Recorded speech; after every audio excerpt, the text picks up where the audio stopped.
Hey everybody, this is Alexis Sams, dance medicine specialist and owner of ANS Fitness and Physical Therapy.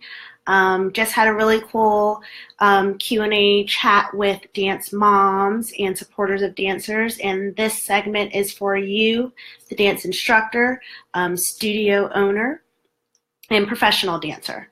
So I will give people a couple of minutes to go ahead and join in.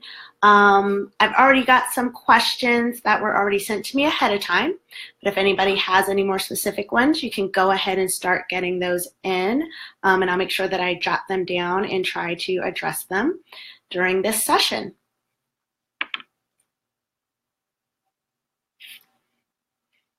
Hey Jen, how you doing?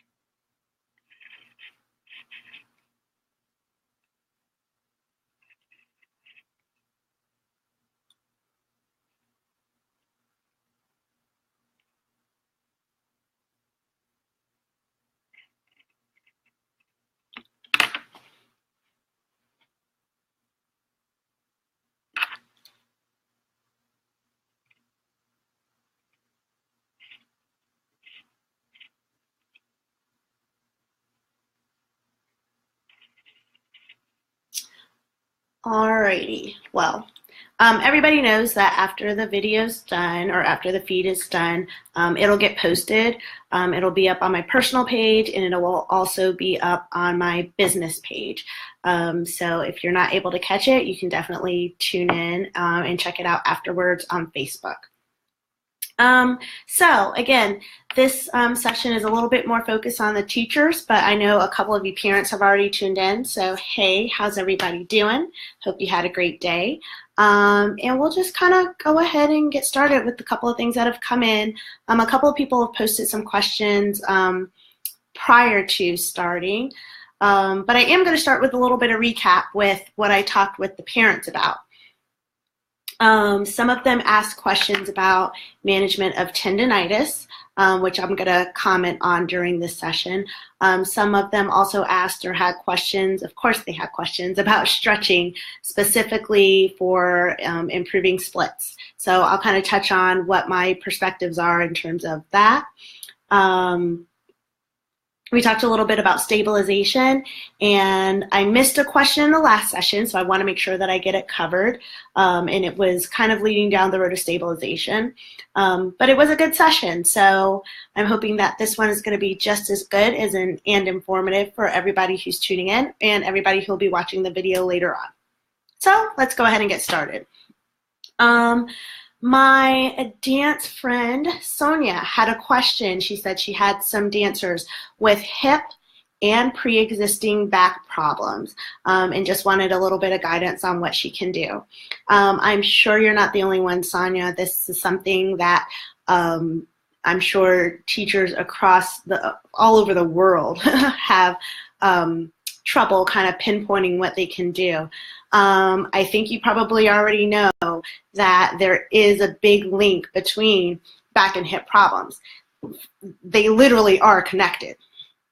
So it definitely makes sense to think and to know that a problem in one of those areas can definitely affect the function or the ability of the other one.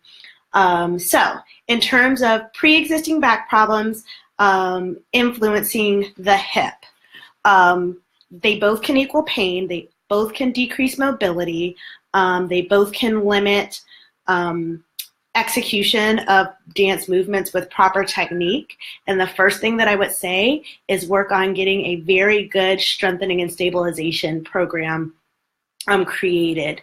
I actually just came back from a wellness weekend seminar, and the whole second day, all of Sunday, was focused on teaching the teachers in terms of giving technical verbal cues or verbal suggestions to help improve muscle patterns in dancers, but also really giving them a solid foundation in terms of selecting appropriate conditioning exercises, knowing how to communicate proper form and what pointers to look at in terms of making sure that their dancers are executing the movements appropriately, and then how to progress them. And that's something that I would say might be of benefit for you to look into. Look into what your studio is doing in terms of tackling trunk stability, especially in a functional context. Creating or giving students activities that are directly related or easy to translate into dance movements. I think that'll probably be your best starting point in terms of tackling hip difficulties or hip mobility issues in terms or related to students with pre-existing back problems. If you probably strengthen and stabilize those trunk and those back muscles, it'll probably free up the hip to do what you need it to do. Feel free to message me if you want to brainstorm about that even more. Let's see, somebody. Okay, so Olivia asked, as a teacher, her main issue is flexion, front of the hip and knee issues. Do you mean, Olivia, do you mean like pain in the front of the hip and knee? See if you can shoot me a message and give me just a little bit more detail about what you're wanting to know. I can kind of start talking a little bit in terms of tendonitis. A couple of parents had the question, and so I was going to kind of like bring that into this point. So you might be able to take some pointers from this, but feel free to comment a little bit more and let me know if you can give me a little bit more detail as to what you're kind of struggling with. So tendonitis, next topic.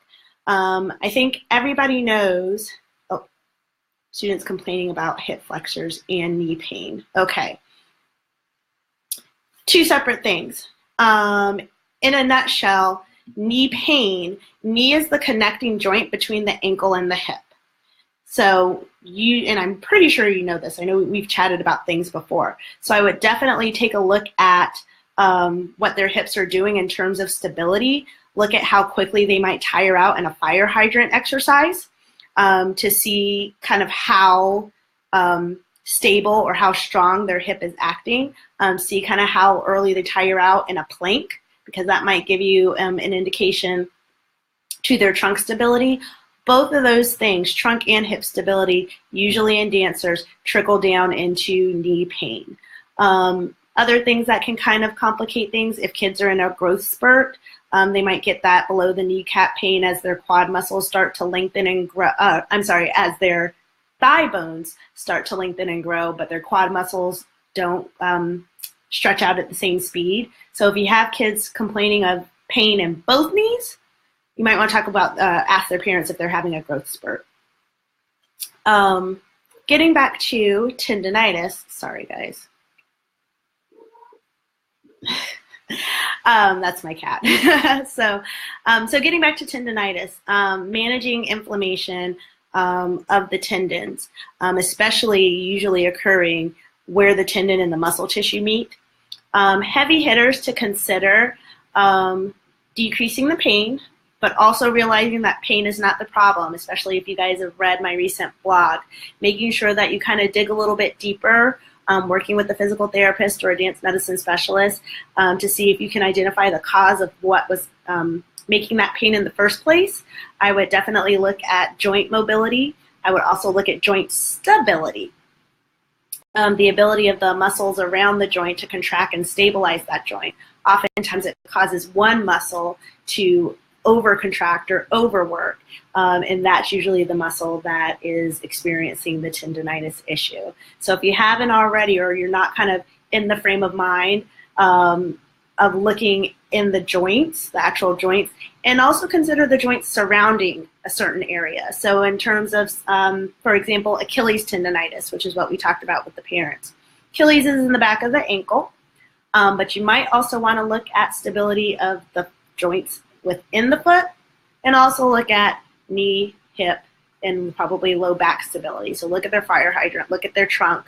If they're having instability issues, or if they're having a lot of shakiness or inability to perform those exercises with good form, you're probably on the right track to thinking that that has something to do with that overactive one muscle, that overactive Achilles or overactive calf muscle that's causing too much yank on the Achilles tendon.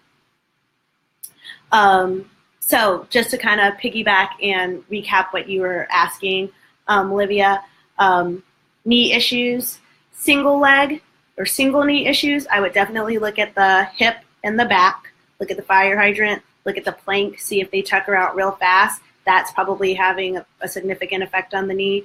Both knees, you might want to ask parents if they're going through a growth spurt. They might be having some stretching sensations and related to that. Those tend to be your heavy hitters in terms of dance. Not to say that there are other things, but if the whole class or more than one person is complaining of the same type of thing, those are usually the common places that I would go ahead and get started with. You know how to get a hold of me, so if you have any specific questions, definitely shoot me a message and we can brainstorm about that a little bit more.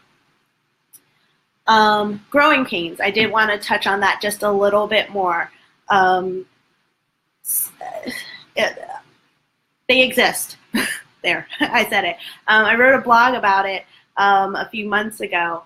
I think sometimes we, as instructors, we think about growing pains in a different